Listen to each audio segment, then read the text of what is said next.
Bonjour et bienvenue sur Info 83. Bonjour Patrick. Bonjour Thierry.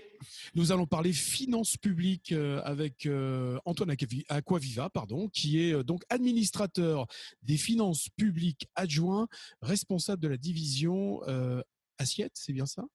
Oui, assiette et missions foncières, les centres des impôts fonciers, les services de publicité foncière en plus. À la direction départementale des finances publiques du département du Var. Bonjour et bienvenue Antoine Acquaviva, comment allez-vous? Merci, c'est toujours un plaisir de discuter, d'échanger avec vous. Effectivement, vous êtes déjà intervenu sur Info 83 et notamment pour parler de la campagne de déclaration de revenus parce que la vie continue 2019 qui a démarré il y a une dizaine de jours, je crois, que ce soit par Internet ou de façon générale. Tout à fait, date d'ouverture des services en ligne le 20 avril et les usagers qui sont encore sous le régime de la déclaration papier ont dû commencer à recevoir l'heure 2042, puisque c'est le nom de cet imprimé, qui ne s'appelle pas s'ils n'ont pas encore reçu, parce que la poste n'est pas encore tout à fait opérationnelle, mais qui ne se manifeste pas, ils finiront bien par la recevoir avec un petit décalage, mais dans ce contexte bien particulier, on peut le comprendre.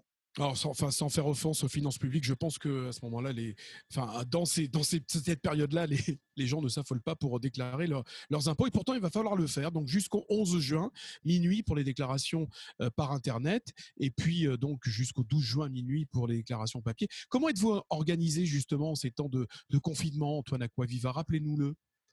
Écoutez, la campagne d'impôt sur le revenu, c'est un événement vraiment essentiel dans l'annualité des travaux d'une direction départementale parce qu'il y a un double objectif. Le premier, il est budgétaire, je ne vais pas insister dessus, mais il s'agit de faire entrer l'impôt sur le revenu. Bien utile en ce moment, vous vous en doutez, parce qu'il s'agit notamment d'assurer la paye des soignants, de ramener un peu de ressources à un État qui fait beaucoup d'efforts. Justement, et ensuite, il y a aussi… Justement, Antoine Acquaviva, oui, il y a une pression particulière dans vos services par rapport à ça, justement, à faire entrer de l'argent. Il y a une pression particulière ou pas du tout? Il n'y a pas de pression particulière par rapport à ça pour une raison très simple, c'est que les agents de la Direction générale des finances publiques sont tout à fait conscients de la mission qui est la leur, des impératifs qu'il y a à non seulement faire rentrer de l'argent, parce que c'est essentiel pour le fonctionnement de l'État, mais aussi, et c'est le deuxième objectif d'une campagne d'émission, de ce qu'on appelle la campagne de déclaration des revenus, c'est de permettre aux usagers d'obtenir dans un délai optimal leur avis d'imposition. Pourquoi? Parce que c'est le sésame pour obtenir un certain nombre d'aides sociales, mais aussi pour pouvoir réaliser toute une série de démarches, un prêt, un loyer. Donc, on a un double objectif budgétaire, en effet, mais également qui relève du bon fonctionnement d'une société citoyenne, permettre aux usagers d'avoir le plus rapidement possible l'avis d'imposition dont ils peuvent avoir besoin. Alors, vous nous l'avez dit déjà sur cette antenne, mais il serait bon de le rappeler. Vous avez organisé ces services en conséquence. Justement, ce n'est pas que pour faire rentrer de l'argent, comme vous venez de le dire, également pour délivrer ce précieux sésame, qui est effectivement la déclaration de revenus, pour pouvoir prétendre à toutes les aides. Alors justement, cette organisation, elle a été complexe à mettre en marche. Comment ça se passe dans vos services? Je dirais que la campagne d'impôt sur le revenu, la campagne de déclaration est un événement classique, mais cette année dans un contexte tout à fait particulier. Déjà, si vous me permettez, je remonte un petit peu en amont pour parler de la dématérialisation, parce que c'est la première question qui, selon moi, mérite d'être abordée. C'est le fait que depuis des années, on travaille beaucoup en dématérialisation, télérèglement, télédéclaration, gestion du prélèvement à la source, autant de choses qui permettent à un citoyen sans avoir à se déplacer, ça c'est important dans le contexte de crise sanitaire que nous connaissons, donc sans avoir à se déplacer, à gérer son dossier, à déclarer en ligne, à gérer ses acomptes, ses taux d'imposition par le prélèvement à la source en ligne. Donc la dématérialisation des échanges est en soi un premier élément d'organisation et un élément essentiel. Ça, c'est une première chose. Dans le cas d'une campagne classique, puisque nous avons des objectifs de service à l'usager, il y a une dimension pédagogique qui est évidente et cette dimension relève de ce qu'on appellera la problématique de l'accueil. Or, cette année, nous ne pouvons pas faire d'accueil physique. La loi relative à tout l'aspect sanitaire de la crise prévoit que jusqu'au 24 juillet, normalement, on ne pourra pas accueillir de public. On n'accueillera pas de public. Donc là, c'est une grande nouveauté par rapport à ce qu'on faisait les années précédentes, où l'essentiel de la démarche pédagogique qui nous oblige, c'était se dérouler à l'accueil. Cette année, ce ne sera pas possible, donc il va falloir raisonner autrement. Donc la formation se fait par voie de mail et par voie de téléphonique. Alors, elle se fait par téléphone. Alors, je crois que vous l'avez déjà diffusé, mais je vous le rappelle, il y a un numéro qui est essentiel, qui permet d'avoir les renseignements dont l'usager peut avoir besoin, c'est le 0809 401 401, un numéro d'appel au niveau national, mais également nos usagers, d'un point de vue plan local, peuvent contacter leur service des impôts des particuliers, celui dont ils dépendent. Et là, il faut insister sur le fait que dans la mesure où nous ne pourrons pas accueillir les gens dans un accueil physique traditionnel, la direction départementale, le directeur a souhaité renforcer de manière vraiment très significative les effectifs qui sont dédiés à l'accueil téléphonique et à la gestion du courriel. Et ce qui fait que normalement, un usager devrait avoir une réponse quasi immédiate et dans des conditions optimales compte tenu du contexte de crise que nous connaissons. Parce que nous avons vraiment mis tous les moyens sur le téléphone et tous les moyens sur la gestion de ce qu'on appelle la messagerie sécurisée, c'est-à-dire la possibilité pour les gens qui ont Internet de nous connecter au travers de leur espace particulier. Alors, on parle beaucoup de dématérialisation, hein, vous l'avez évoqué, c'est aujourd'hui la norme, hein, ça va devenir la façon de fonctionner, le modus vivendi dans les années à venir. Qu'en est-il justement des personnes, on va dire, plus défavorisées, ou je ne sais pas comment on pourrait les qualifier, en fait, qui n'ont pas accès justement à tous ces moyens technologiques numériques pour leur permettre de faire les déclarations? Qu'avez-vous mis en place pour être plus français? Alors, si vous voulez, vous avez entièrement raison. Nous avons une population qui, pour des raisons matérielles, fracture numérique, ils sont dans des zones où ils ne peuvent pas accéder à Internet, ou sociales, parce qu'ils n'ont pas les moyens intellectuels ou matériels d'avoir accès à Internet, donc fracture numérique ou sociale. Nous avons affaire à un public qui ne peut pas être concerné par la solution que j'évoquais tout à l'heure de dématérialisation, qui certes concerne le plus grand nombre, mais il n'est pas question de laisser qui que ce soit sur le bord de la route. On s'éloignerait de la mission de service public.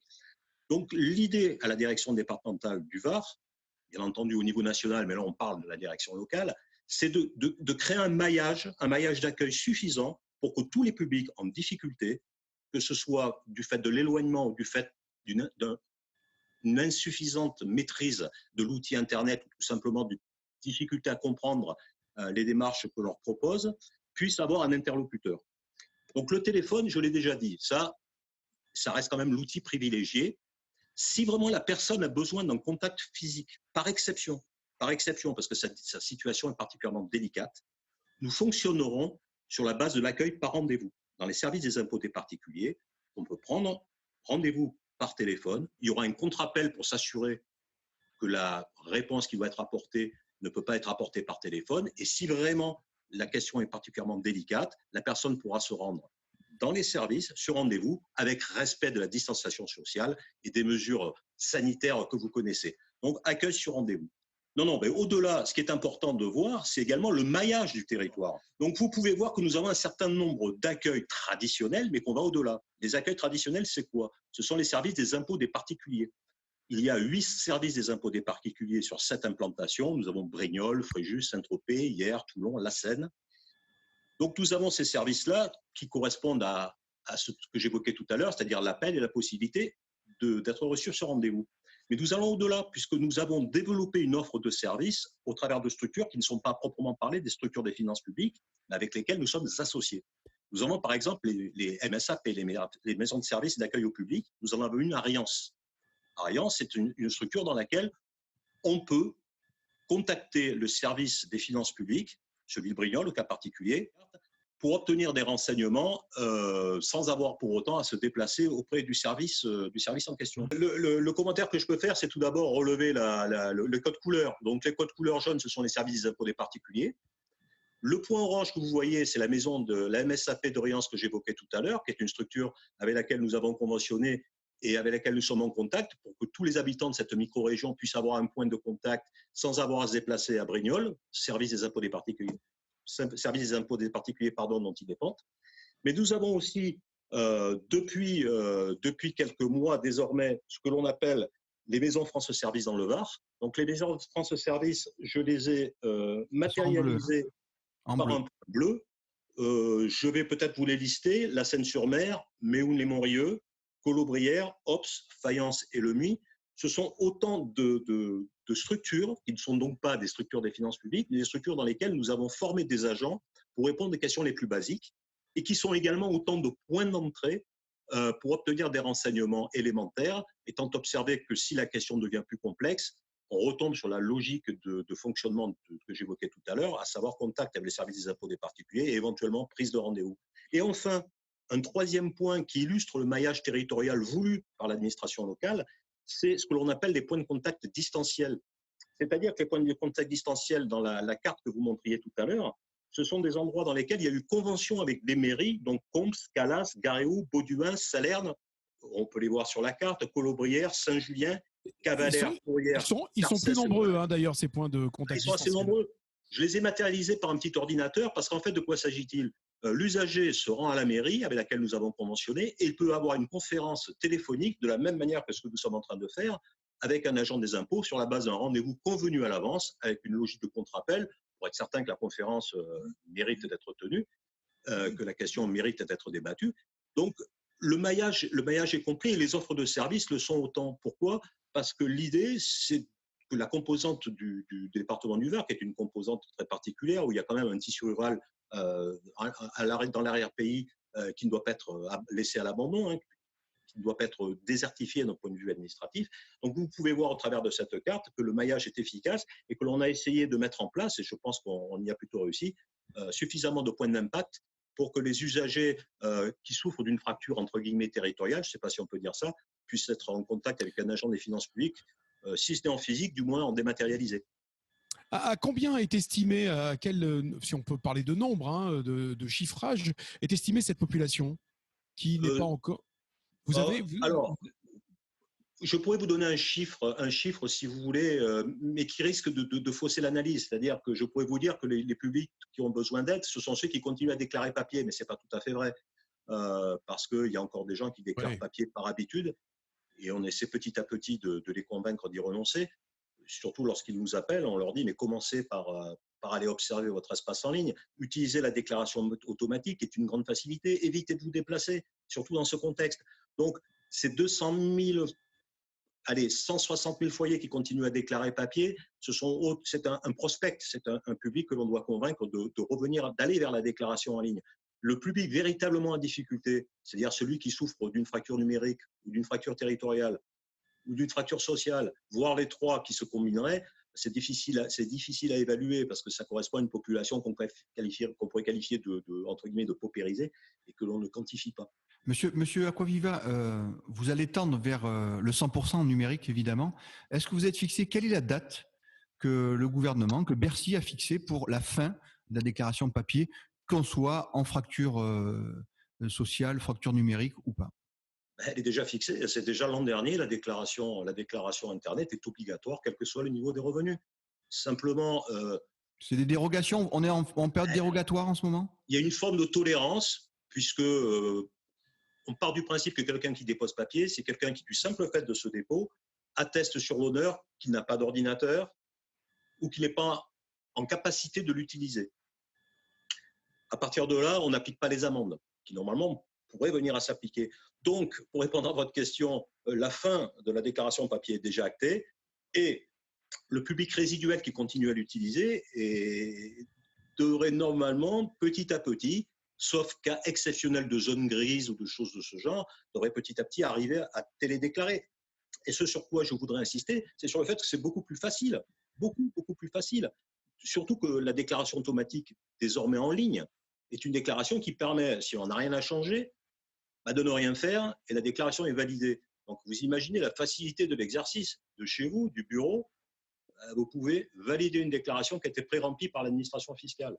Donc, c'est un gain de temps, un gain d'énergie et par rapport à la crise sanitaire que nous connaissons, une occasion de plus d'éviter de fréquenter des lieux où il y a trop de public avec un risque de contagion toujours possible. Tout à fait. Les services des finances publiques également qui servent Var, hein, et je suppose que dans les autres départements c'est pareil. Merci Antoine Acquaviva pour toutes ces précisions, il fallait que ce soit dit. Merci. On rappelle le numéro de téléphone, hein, c'est le 0809 401 401. Oui, tout à fait, 0809 401 401. Et permettez-moi de vous remercier à mon tour parce que d'abord c'est très agréable d'échanger avec vous et puis ça permet d'évoquer des questions qui peuvent éventuellement vous êtes inquiéter les publics alors qu'il n'y a pas de raison. Merci beaucoup Thierry. Juste, je remercie aussi M. Aquaviva et puis au travers M. Aquaviva, la DGFiP qui s'occupe bien de nous.